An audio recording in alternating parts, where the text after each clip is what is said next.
Hi, good evening. Welcome once again to the Gildarie Freddie Show, and we coming to you live also on YouTube on the Guyanese Critic. As you know, as we start every week, whether it's at the beginning or at the end, we're very excited about this week. There's some good news, as in some bad news. The good news is that there's going to be some relief for these bank people who've been lost.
Right moment before I read out your CV to the viewers.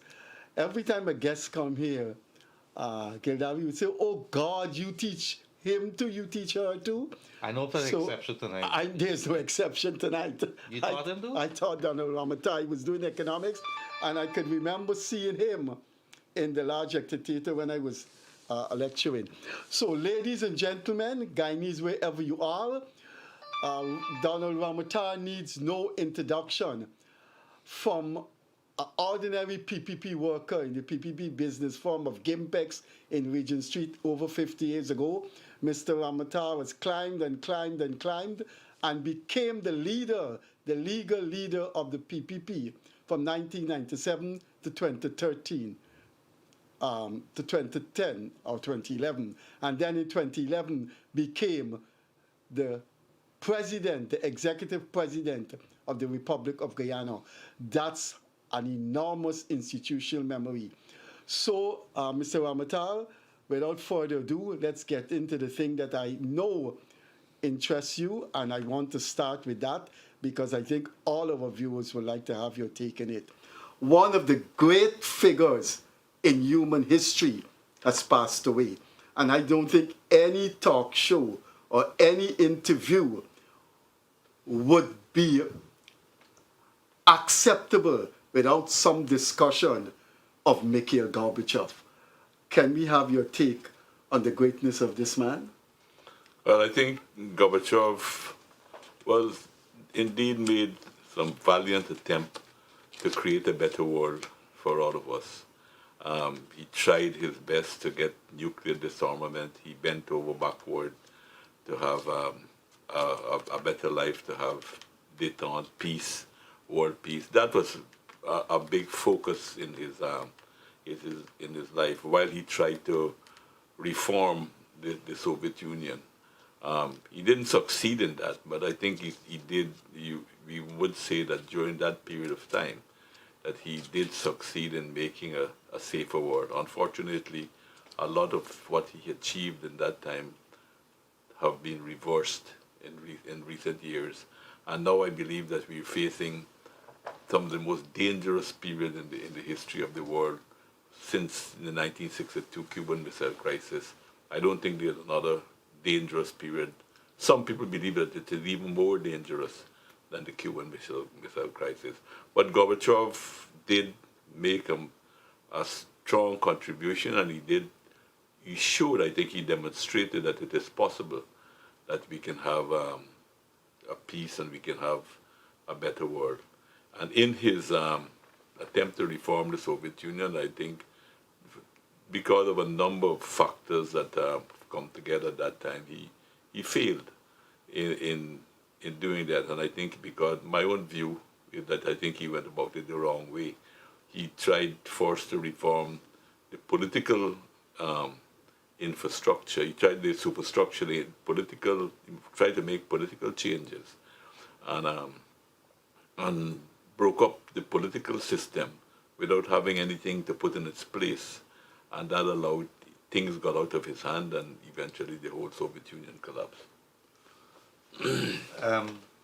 Sir, I want to bring you back to 2011. You would have entered government there on the election, and you had a minority government. And for those who don't know, Mr. Ramotar would have been the General Secretary, which is almost like the de facto leader of the People's Progressive Party from 1997 until I think it's 2013, am I correct? 2013. And he's in retirement now. I want to ask you, sir, if it is that your party, what went wrong with your party, or were you given the short end of the stick? Could you explain to us what went wrong in 2011? In what sense? You mean Your party was going good. 2011. You mean the fact that we got a minority in the parliament in 2011? Yes, sir. I think there were many things that was working against us in some ways. One, I think incumbency. We were in government for a long time already, and two, I think the cloak that we had that Cherry Jagan had put over us, this anti-corruption, lean and clean, was ripped away by a lot of propaganda. The Kaiser News made a big contribution in that regard. Even when there was no type of corruption, they played that up a bit, and that cloak that Jagan had the party around as being lean and clean was removed, and because of the masses' experience, I believe, with the PNC. A lot of people seem to forget that the PNC from 1964 to 1992, it was extremely corrupt. Corruption was a norm in those times, and because it revolted people coming to the end of that period of time. Talking about corruption, like as was played by the media in Guyana, the opposition media in particular, it hit a message. And I also think that at some of the local level areas, I believe that there were some petty corruption on the ground there. And that kind of reinforced the propaganda that the opposition was carrying. But I don't think at the more senior level of the government, you had any of the kind of corruption that was being peddled and pushed at the time. So I think those are two. And then thirdly, I think the elections were probably rigged too, just like how it was rigged in 2020. Only it wasn't detected in 2011 and in 2015. But how could an opposition which is not in government rig an election? They don't have the state PPP apparatus. the PPP never had control of the Elections Commission. You had to look at the Elections Commission was created by the PNC all the time. You had, and the concessions that you had that how it made when Carter came here, it only changed the structure of the commission, but nothing else changed in the staff, and which was recruited from the YSM, PNC, and the Barnum time. All of those things were still there. You got to recall too, in 1997, when the elections, when the counting was going on, and the PNC recognized that they lost, they called a strike at the Elections Commission while the counting was going on, and 90% of the staff walked out. Even now the PPP doesn't have. I don't think any honest PPP person would come and say that that the PPP got control of the Elections Commission. It never had and every elections, even when the PPP was in government from 1992, they were whatever dishonesty took place, and it was against the PPP. It was never in the benefit of the PPP. Before that you Freddie had. jump in here, sir, would you concede that maybe the No, but loss? let me just say Sure. this. I think what happened in 2011 was partly rigged, and I think the same method was used, where they were using instead of the statement of poor, the spreadsheet. It was used definitely in 2015.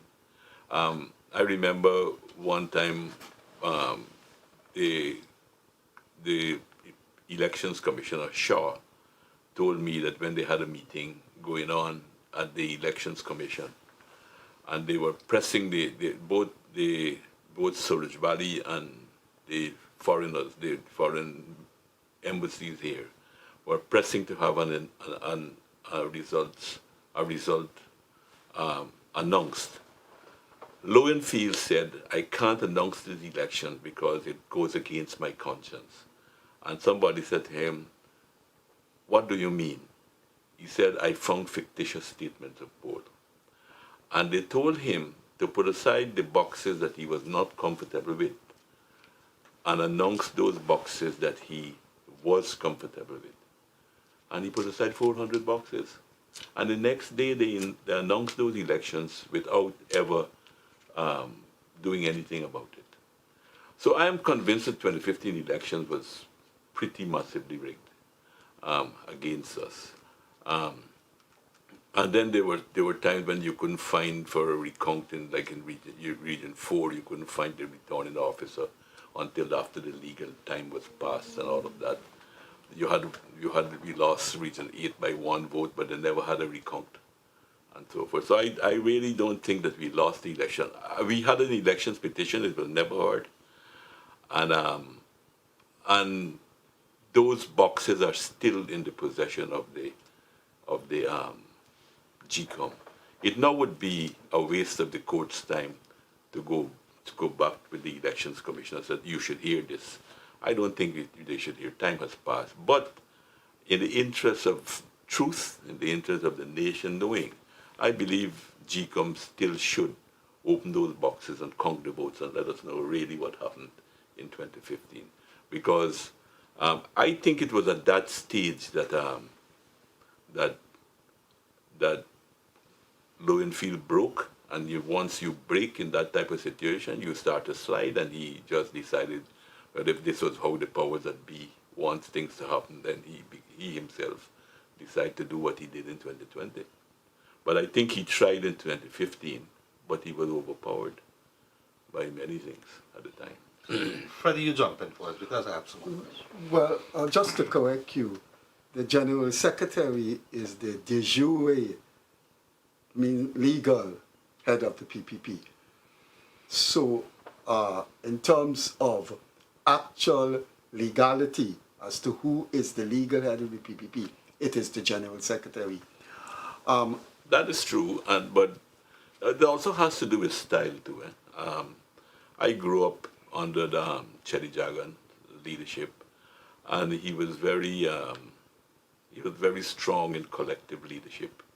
The whole question of the PPP transformed itself in 1970 was to try to avoid many of the problems of left political parties. Although Cherry Jagan himself was a big personality at the time, he never used it in a negative way to develop a major personality cult. And collective leadership was a strong principle that he had, that right through and I mean, I sat in many, many meetings with him at Central Committee, Executive Committee, and that is what I tried to do in the PPP. My style of leadership was to try to have strong collective leadership. I think now more you still have that, but to a lesser extent. All right, I just wanted to correct Gildarie, but let's go back to the elections and the PPP shape electoral results, the shape of the election results in 2011. Your colleague and former leader of the PPP, Clement Rowe, was asked the same question about why the PPP lost in 2011, and I tried to summarize his views. He gave one example where he thought that you could see things were coming. People were being alienated from the PPPs. I remember he said that he went into a bottom house meeting, and when he saw the numbers, correct me if I'm wrong, by paraphrasing him, he said he went into a bottom house meeting in Barbies, and when he saw the numbers, he knew something was wrong. That's which elections? 2011. Okay. So he said he wasn't surprised at what happened because there was a feeling of alienation. That doesn't square with your thing that the election was rigged, because if you're saying the election was rigged, then you're saying the PPP won in 2011. I think so. I think the PPP won in 2011 too. I mean, and all that we know now, we know more now than we knew then. From what we know what happened in 2020, I think the same things happened in 2011 to a less extent. It went bigger in 2015, and I think they tried to do an even bigger thing in 2020. But they got caught. They got caught in 2020. They didn't get caught in 2011 and 2015. That is why it is very important that I think that I personally will be willing to drop the case to allow GCOM to go back and open the boxes and count it, let us know. No use for us to speculate because they still have those boxes locked up in containers at GCOM. So we need not, I could be wrong. If I'm wrong, if you count back the votes, I know I'm wrong. But as long as those votes are not count back, for me, the elections were rigged. Because I know now what happened in 2020. The same thing they did in 2015. They used broadsheet instead of statements of poll in sometimes. So I think probably maybe to be self-critical, maybe we were not alert enough, maybe we got complacent, maybe we still think we could win despite all the negatives was against us. We think we did enough in government to have won, and maybe we didn't focus sharply enough and we underestimated the creativity of the PNC when it comes to rigging. You know, I remember in 1994 I was in South Africa just before apartheid officially ended, and some of the ANC fellows were talking to me and telling me about what they should look out for in Guyana, because they were a little nervous too whether there would have been some rigging in the elections in South Africa. So I told them the best thing they should do is bring a couple of PNC people to South Africa to advise them what to look for. We're gonna get back to that, because we have to get as much as possible in this hour, so it could be recorded. I just want to get one thing off my plate, as you hear. You were the former president of Guyana. That's enormous power. There is a controversy with Rupert Rupnarine, the wife of Dr. Rodney, you, and the Commission of Inquiry. My understanding, and it has been written by Ravidev, is that you agreed with Mistress Rodney's request as president to have the Commission of Inquiry, but Rupert Rupnarine conveyed a different meaning to Mrs. Rodney. You want to clear it up? Well, Mrs. Rodney called me one night. I just got home from the office, and that was the first time I spoke to her. I didn't know how she got my cell number because she called me on my cell phone. I think now I know how she got it. I believe she got it possibly from David Eberdeen, who was a close friend of hers. She called me, and in the course of the conversation, she asked me about the possibility of having an inquiry.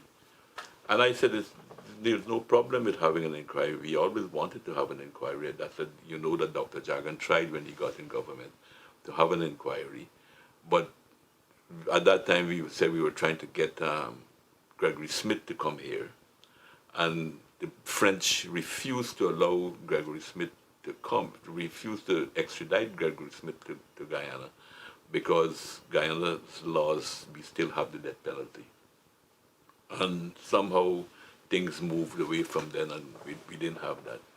I know also that when Bharat Jagdeo was president, he tried to get the commission established, and I think it was in 2005, if I'm not mistaken. Rupert, this is what I didn't listen. I didn't. This wasn't said to me by Rupert himself, but this is what was reported by from I heard a conversation with President Jagdeo and Luncheon and Rupert Rupnarayan and whoever else was with him, that he told them that the family of the Rodney does not want to have an inquiry.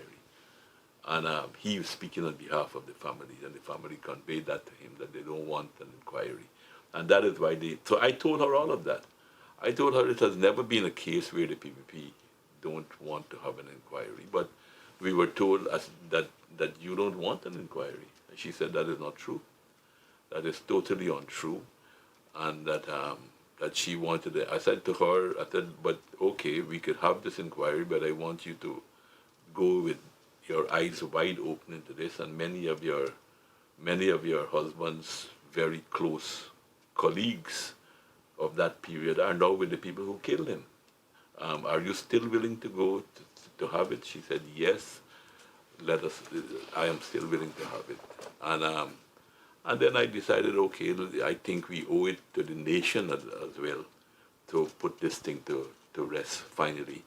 And that is why we wanted to have a broader international commission, not to have Guyanese on the commission as such.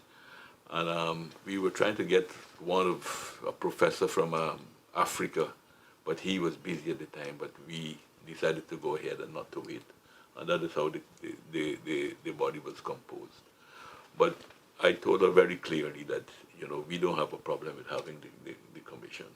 And it was never a problem. Not that I had it and my other colleagues, Dr. Jagan or Sam Hines or Janet or Bharat didn't want to have it, but I had it. No, the PPP was always ready to have it, but they were told at that time. I think also one of the mistakes that was probably made was too much consultation was done, and the PNC and the WPA were already working together to frustrate it.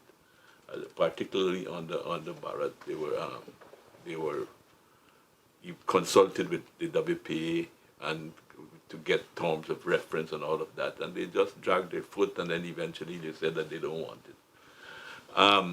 In my case, I decided to take it outside of the political realm of the political parties, and not even with the PPP did I consult. And I said, let's go ahead and have the commission based on Mrs. Rodney's request.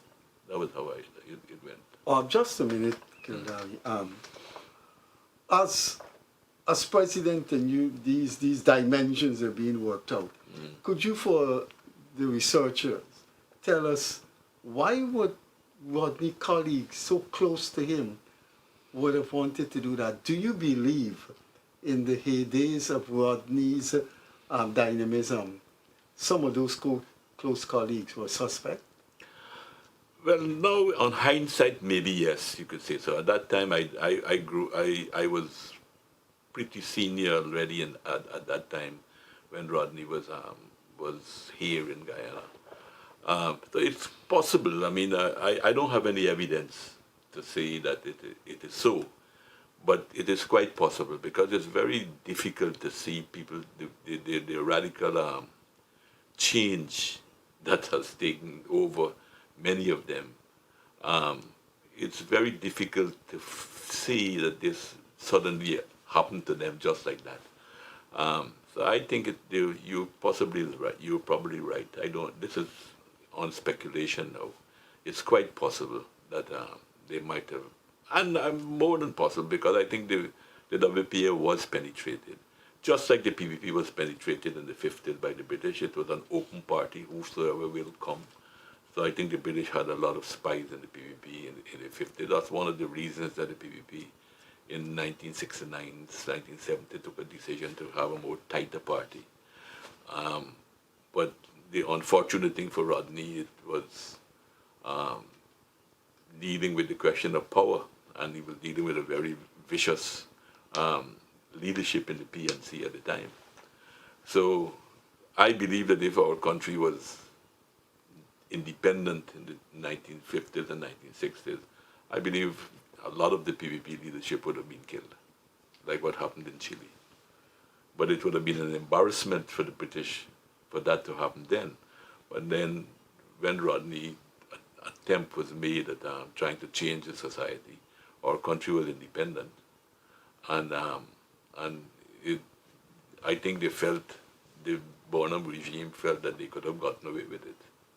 And that's why they killed him. Or we felt that even if they killed him, it might be a little bit of a noise at the beginning and everything will die away.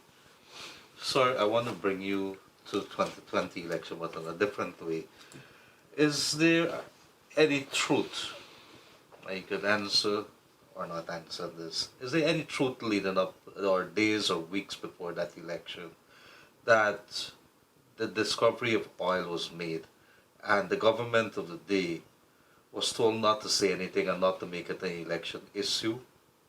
But I think that that was settled. That was a matter in court, actually, with you, two of your former boss.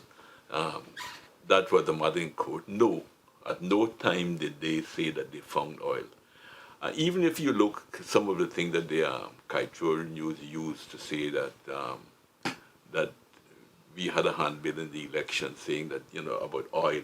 But if you read the handbill, you will see it always said that there were good indications. And that is what I was told up to a week or 2 weeks before the election, that they have, because I wanted to know if there was oil, if we could announce it and move ahead. But I was told that there are good indications that they are, but there were no confirmation, no announcement that oil was found in commercial quantities. None at all. None at all. Moving forward, just after the 2015 elections, the PPP would have moved to have the Congress in Essequibo there, and Bara Jagdeo became the General Secretary, and I think in this case the lead of the party, am I correct? Would you say that that was a shot in the arm, and that would you concede also, sir, that maybe the loss of the 2015 elections, whether it was rigged or not, would have been a good thing for the PPP, because it gave them a moment to step back and say, look, we need to get our act together? I mean, that's a very difficult question to answer, and for someone like me to answer you. I don't think losing power anytime is good. Because I don't think the PPP was doing anything that was offensive to people as such. I think our focus was for development. We were trying our best. I think that the propaganda was overwhelming. This seems to be our history. The Kaitural News, even some of the foreigners who came here. When you look back and examine some of the vote like a boss thing and all of that, you can see there was a lot of interference. So I don't see. I wouldn't say that it's a good thing that we lost power because we reformed ourselves. Because I don't think that we were doing anything. I think that even though that I was working with a minority in parliament, the economy never stopped growing. Why would they be interfering? We were still growing at an average of 5% a year. Why was I saw criticisms within the last week. I think Freddie would have heard it too, of the role of Brian Hunt, the former Charge d'Affaires of the U.S. Embassy, and others in the 2015 election. Why was there a belief that especially the Western countries, were so insistent that the PPP be removed?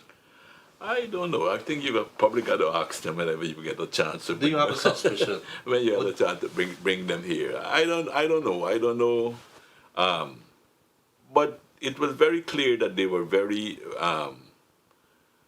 very aggressive, as I mentioned to you about getting the Lowenfield putting aside 400 boxes, but with their insistence and with the insistence of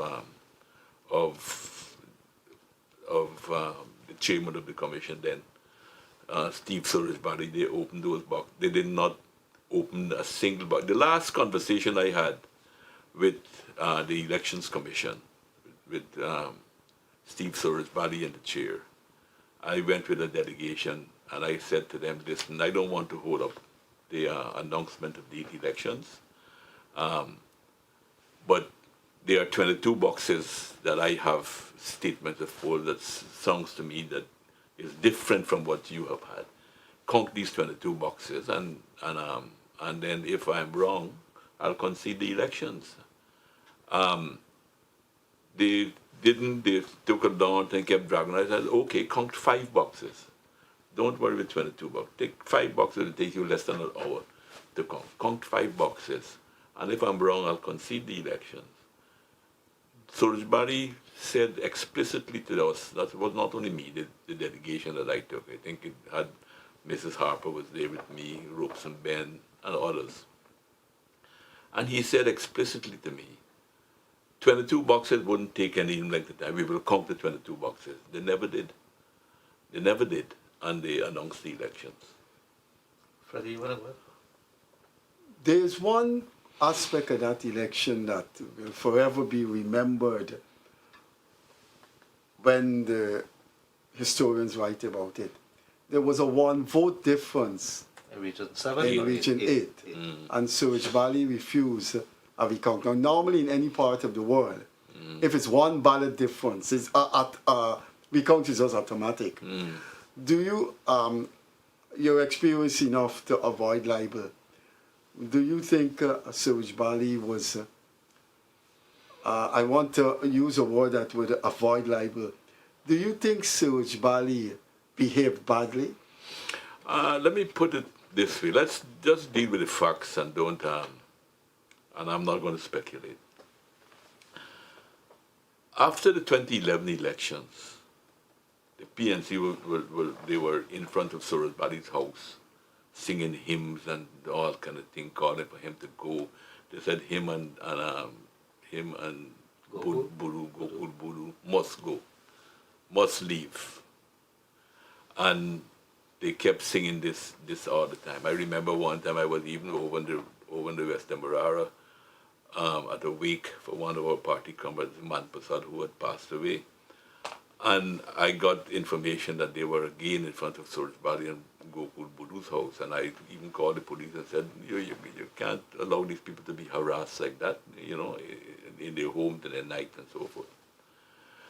But then suddenly, the PNC never dropped the demand that Surajbari must go, but the demand that never dropped the demand that Buru must go, but they dropped the demand that Surajbari must go. That is all I would say. But Clement Rohi was inflexible, almost fanatical, that Surajbari must go. I mean, that's, you could just Google. When is that? During after the 2015 election. Yeah, but I'm talking I'm talking between 2011 and 2015. And 2011, what I was relating to you just now, Okay. was what happened in 2011. Why didn't order the recount? 1 vote difference in Region 8. I don't know. You see, that all of these things have just been, you never had any kind of explanation about these things. But I mean, to me, it's just natural that you should have had a recount with 1 vote difference. You think you think your presidency could have been more secure and could have thrived if you had formed an alliance with the AFC after they won 6 parliamentary seats in 2011? The AFC wasn't open to joining with the PPP. The AFC at no time was ever the only conversation I had a call when we called the parliament, for the parliament to begin its work after the 2011 elections. I got a call from Kemraj Ramjatan, and I suspect that Moses was there with him. And I suspect that he had me on speaker. And he asked me for the PPP to support Moses Nagambutu as the Speaker of the National Assembly. And I said to him, no, I can't do that. I don't agree with it, and I wouldn't even ask the PPP to support Moses as the speaker. I said, yeah, I don't, because I didn't believe that you should reward renegades or people who left you in the way that he left and so forth. So that was the only conversation. But the AFC was never in any way open to any kind of discussion about joining with the PPP. There was no such conditions that ever existed. Actually, probably worse than that, because in 2012, when we had our first budget, I was approached by the opposition leader, David Granger, about making some adjustment to the budget in 2012. And we had a discussion. We had a full discussion, the PNC and the PPP. We had all day Sunday. We spoke all day before the budget was debate, before the budget debate started. And he asked me to increase old age pension. And I thought it was a good thing to do because it might create better relationship with us. Yeah, I'm giving him political mileage by acceding to his request to extend to increase pensions for old age people. So I'm giving him political capital. And I thought that would have helped us to have a better working relation. Maybe it would have, maybe the mood at the time it was right, because in the course of the discussion we were examining way more what else they wanted, what we wanted, and so forth. And at that meeting I said to him that what the electricity situation in Linden is very abnormal. And in fact it is unconstitutional that a group of people, just because they live in Linden, are getting electricity practically free. So I was saying to him that I was saying to them, we were talking to them, I was saying that we don't want to take away all of these things at one time, all of this at one time from the people, but we should have a gradual phasing out, so at some point, some way down the line, we can merge and everybody will be paying the same thing. They agreed. And I thought, in fact, when the meeting was finished, it was a Sunday afternoon. We were there from 9 in the morning till about 5 or after 5 in the afternoon. And even though you're a little tired and you wanted the public to get home, I asked my delegation to stay back and said, how do you read this? This looks like if we've torn a corner here, that we might have good relationship and kind of working relationship. And I was very happy with that. So when we announced that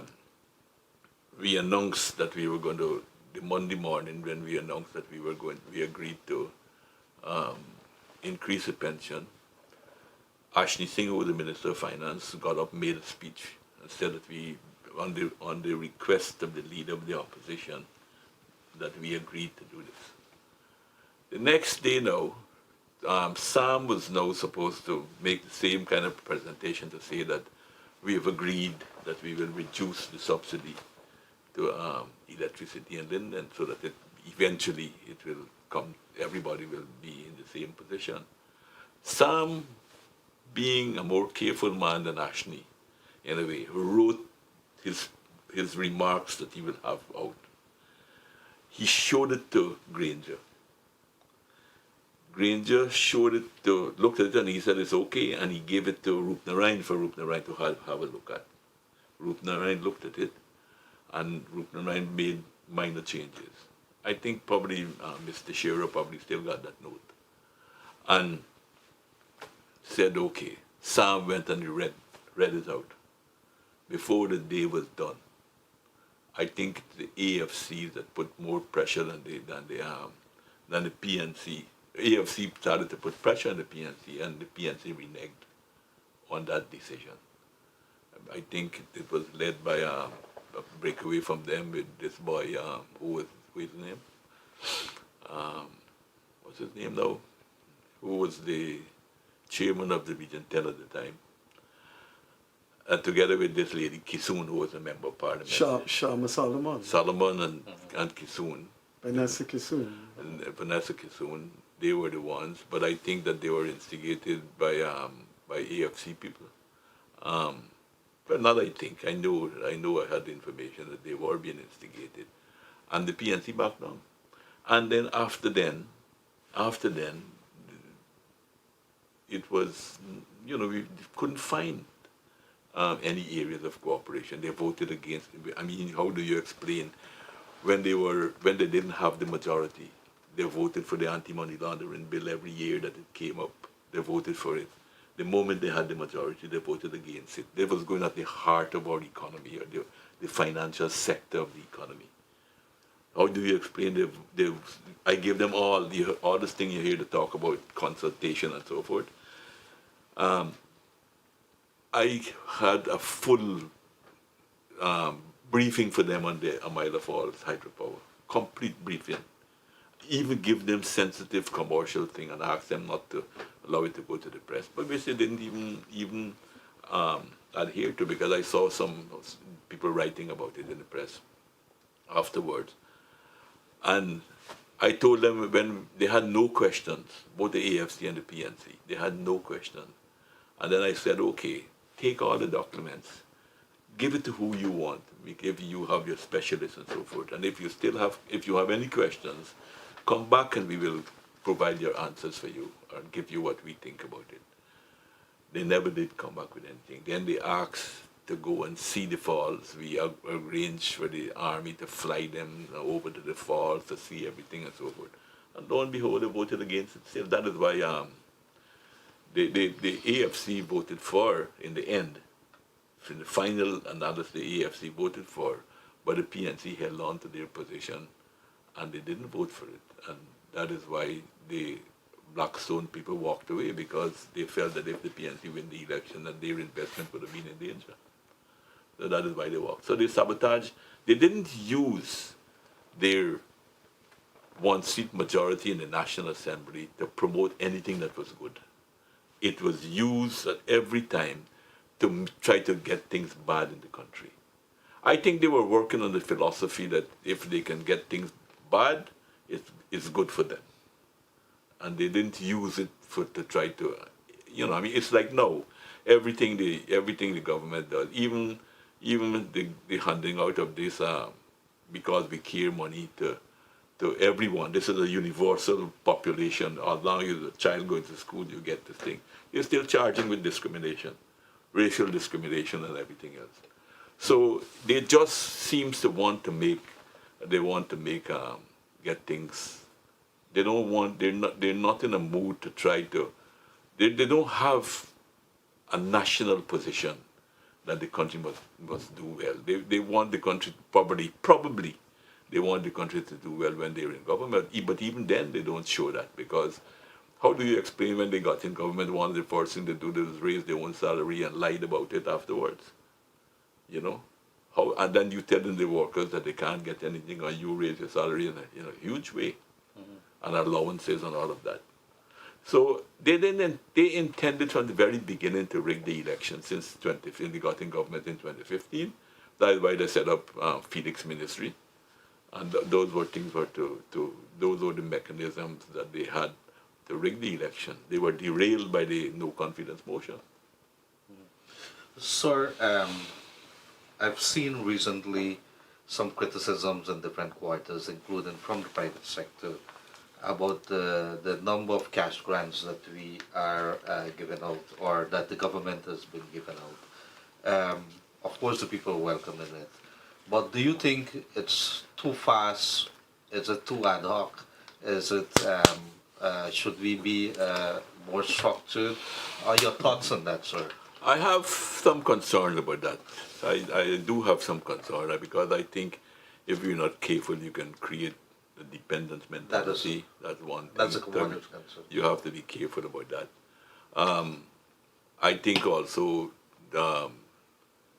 throwing money at the problems is not always the best thing, because many times people who don't deserve to get, and maybe some people who deserve to get didn't get, and it creates all kind of other problems.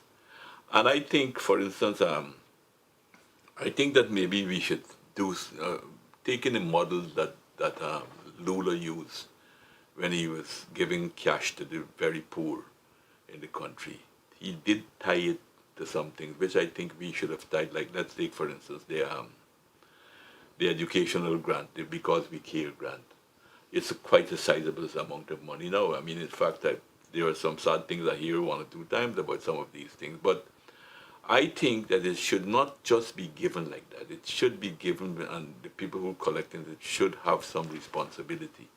One of which I think was to see their children going to school at least 90% of the time, an attendance criteria. And either you have a pro rata rate where how much you give them afterwards, or you don't give them. You say if you don't have 90%, you can't get. This will push them to ensure that the kids go to school and are in school. So I think maybe some of the things to make sure they got vaccines and so on. You know, we had big problems with about people saying not want to take COVID vaccines and so forth. All of those things, some of those things I think you can tie it in, put those kind of conditionality which is beneficial to the people themselves as well. You and he, even more than Mr. Shearer. You've been around. Mr. Shearer would be from the mid-70s. You and Rohi have been around longer. Rohi is now a GCOM commissioner. Surely, as a past president, as a past leader of the PPP, your advice must be sought, and must be sought frequently. I won't say that. I mean, to be very frank, no. I am living a more private life, put it that way. I want to give you a quick follow-up from that.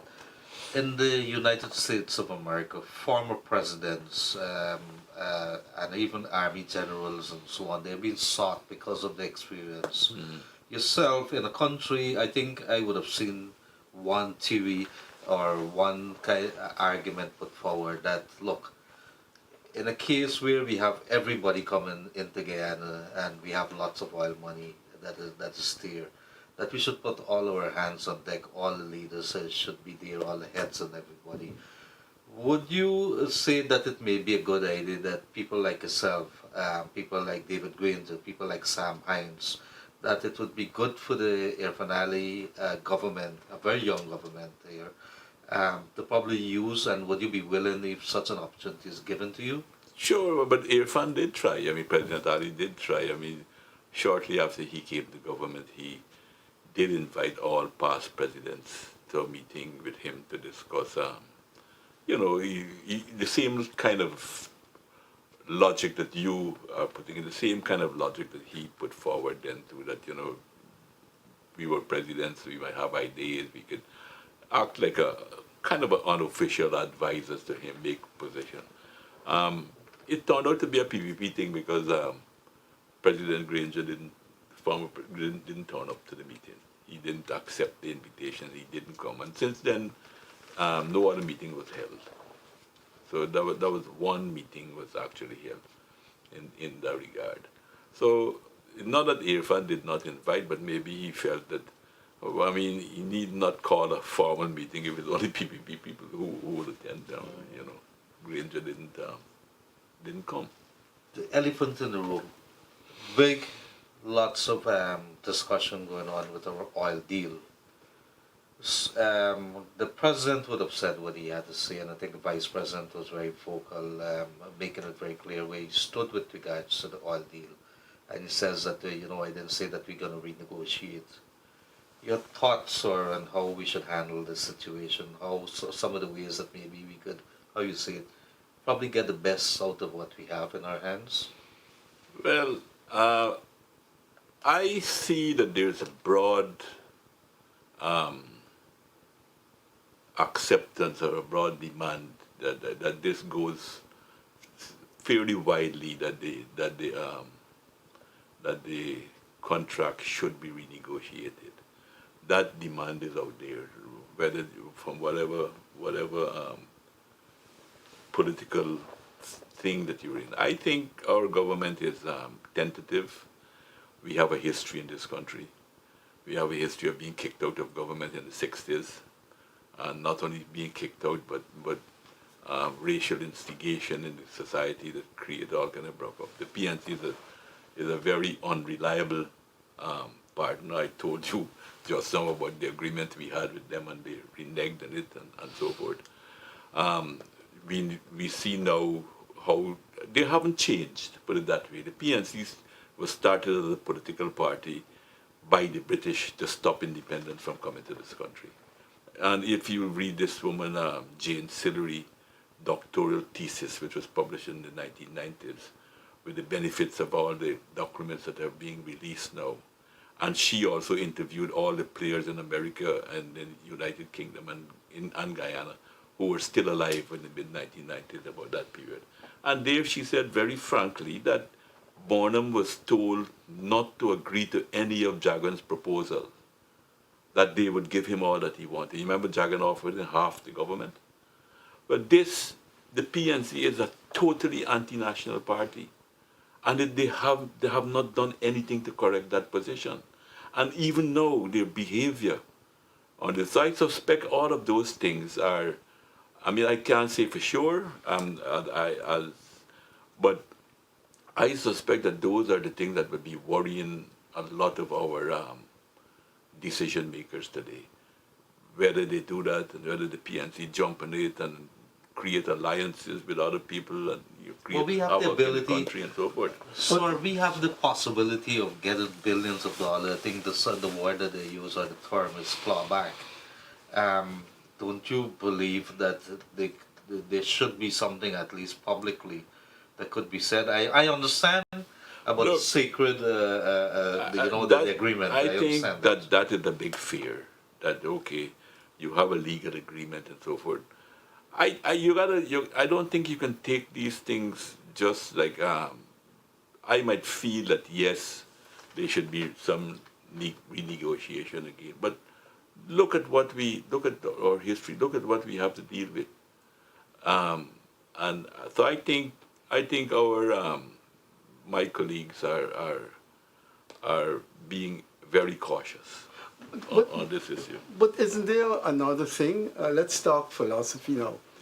Let's talk real the essence of philosophy and the question of morality and moral obligation.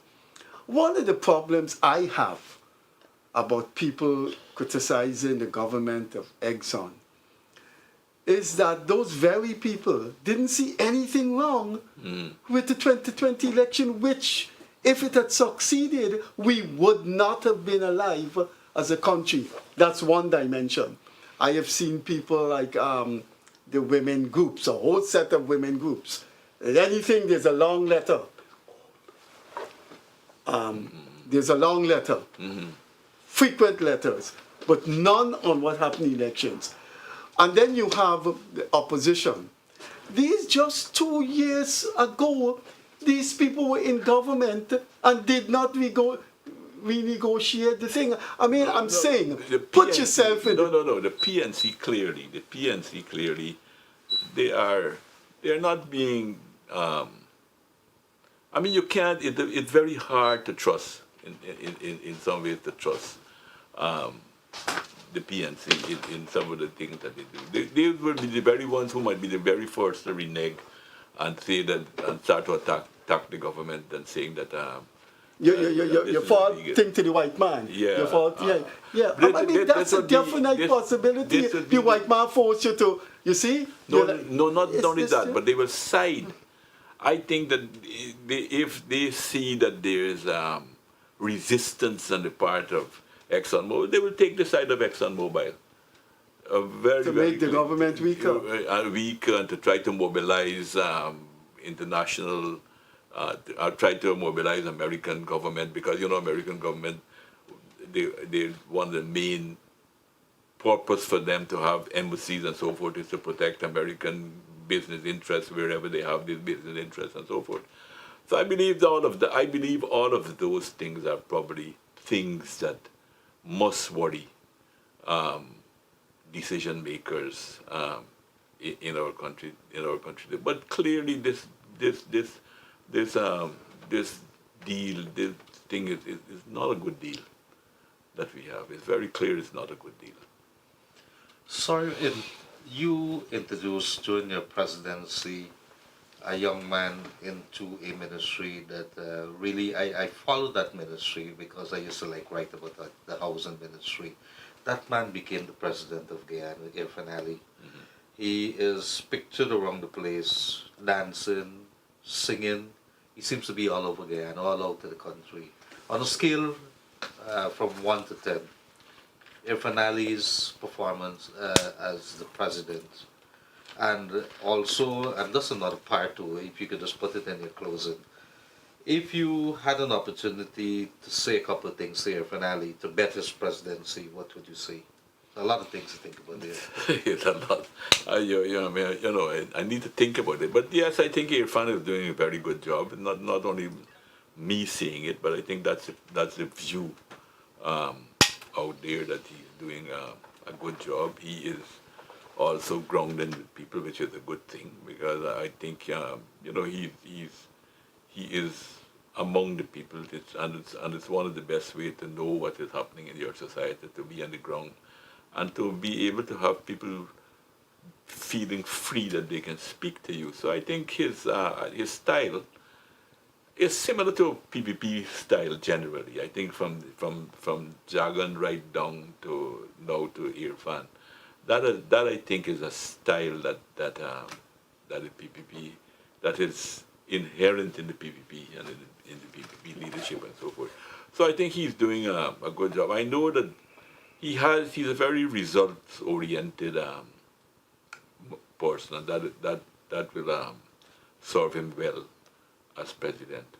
I recall that when I was president, because of the condition that I was in, and the position of the opposition, I was always worried that they were going to bring me down at every budget time.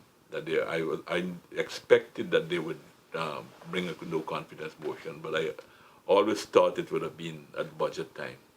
So I used to bring the budget at the last legal date possible. And Irfan was one of the ministers who would still fulfill all his programs, and by the end of October come in and asking for more money to get things done. So that quality that he has, that go-getting quality, that results-oriented thing about him, I think it will serve him very, very well and serve the country very, very, very, very well in what he's doing. On a scale from 1 to 10? I think he's doing very well. You got to ask teachers and so who does do evaluation in that way. One of the things, with time going, and I want to get two things in quickly, and I hope we could get it in. Mm-hmm.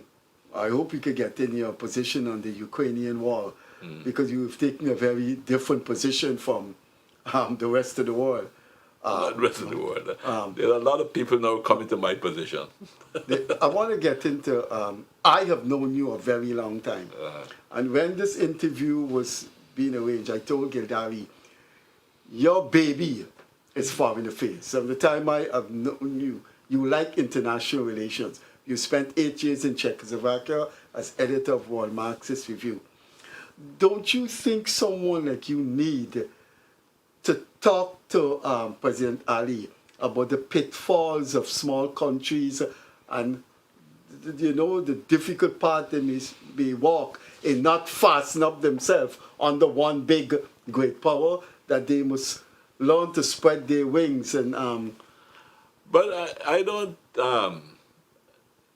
I think they're doing that in a way, because I mean this government has a very good relationship with the United States. We've never had such good relationship with the United States as we have now. And we still have very, very good relationship with China. And China is what America sees as their main rival and so forth, but that hasn't stopped us from having very good relationship with and that should China. continue And with that should China continue. and other. For sure. I mean, I think that it would be very, very short-sighted if you come under pressure to not to have relationship with the different, as you said, you gotta continuously fight to create more space for yourself, and you can't have space if you confine yourself with only with one area. And as far as the practical thing of governance is concerned, China is the biggest contributor to international development. More than about 30% of international economy is contributed by China. China's investment in the various parts of the world. So even though you had a meeting of the G7 countries the other day, and they are now trying to catch up. They're saying that they're going to raise some funds, putting aside some funds. What I don't like about it, I think it's very good, because if they are bringing in some funds, it will make more available to the third world countries, the poorer countries. But what I don't like is the motivation. They're not doing it because they said that they want to help third world countries. They want to conquer China. That's the motivation that I don't like. China is doing it because China has a philosophy that founded in Marxism and their own Chinese history and so forth. Yeah, this whole philosophy of the tide must lift all boats. So China has a win-win attitude, and they believe that if they can help a country to develop, then that country can trade with them more, they can have more business, and that is how China is thinking at the moment. China is not thinking about, a lot of propaganda saying about China's aggressiveness. China wants war. China doesn't want war. War will affect China's growth and development.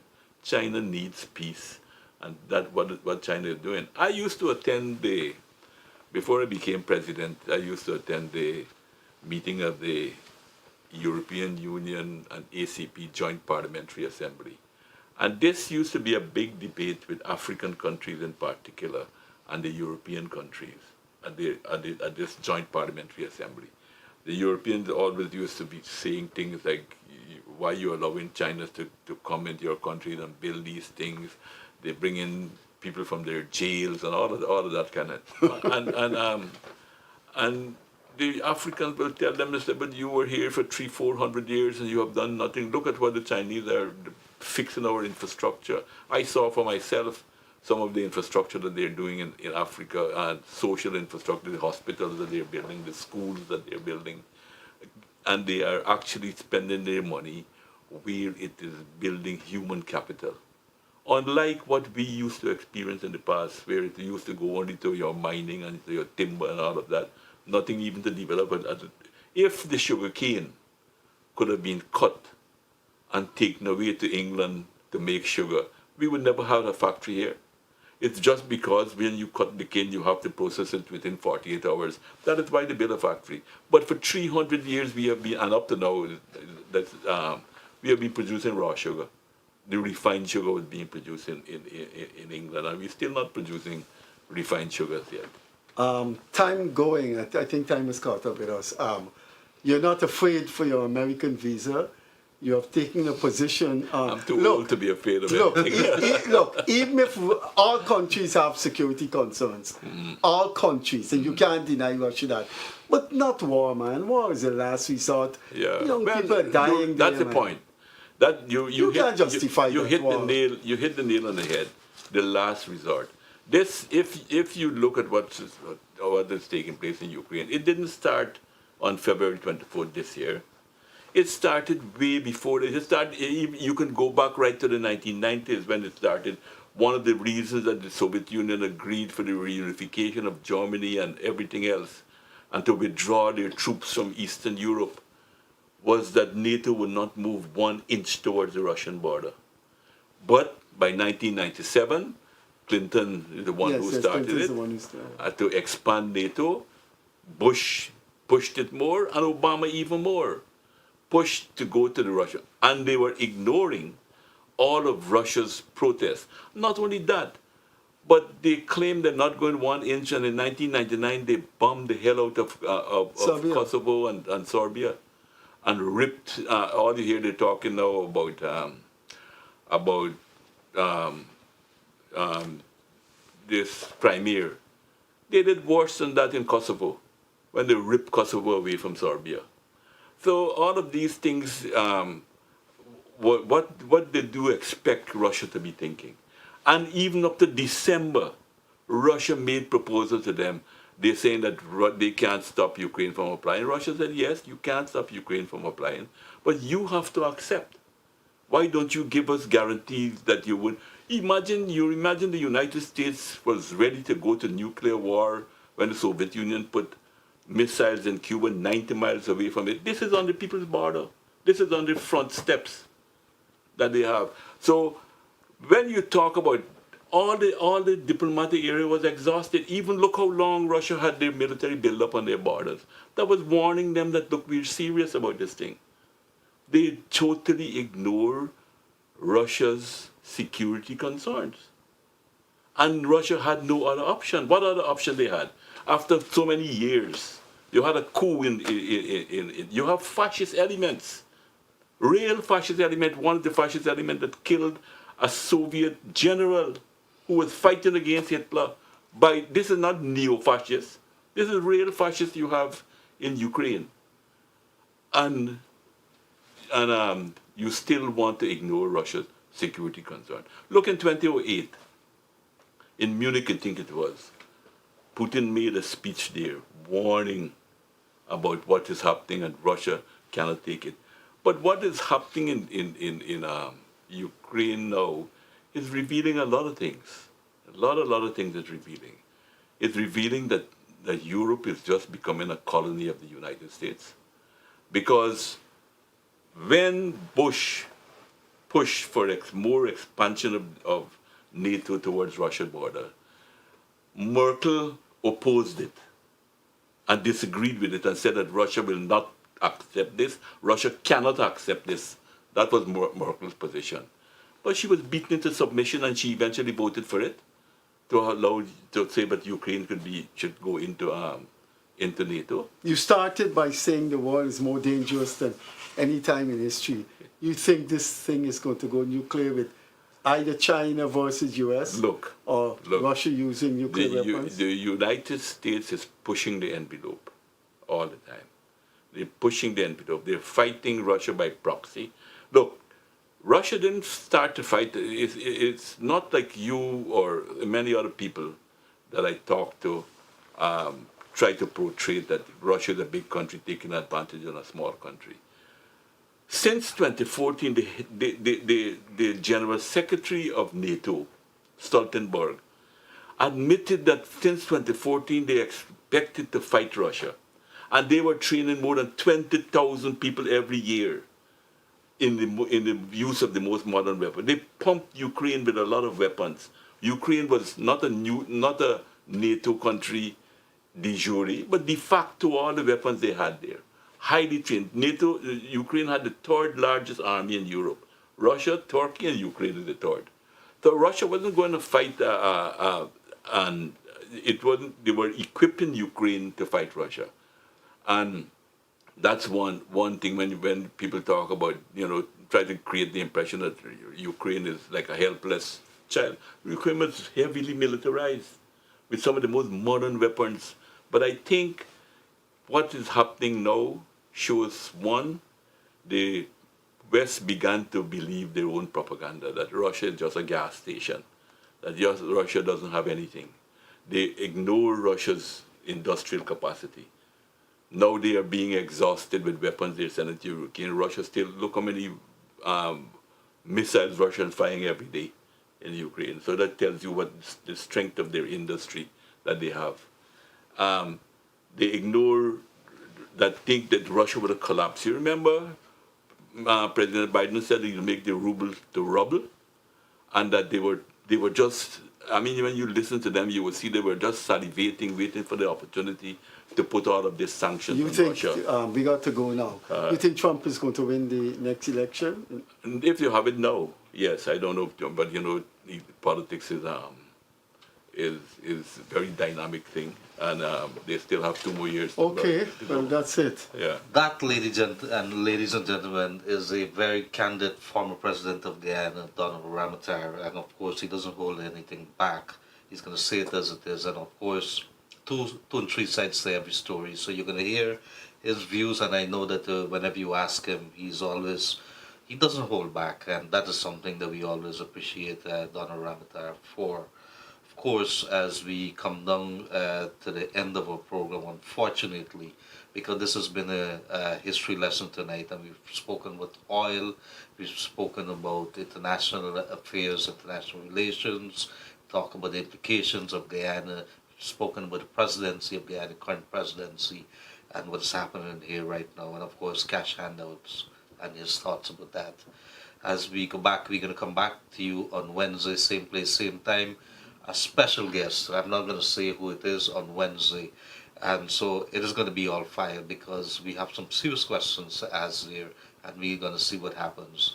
But we want to say thank you very much to our former president, Donald Ramotar, and of course my co-host, Freddie Kissoon, for turning up here tonight. I'm not talking about Freddie, I'm talking about the former president.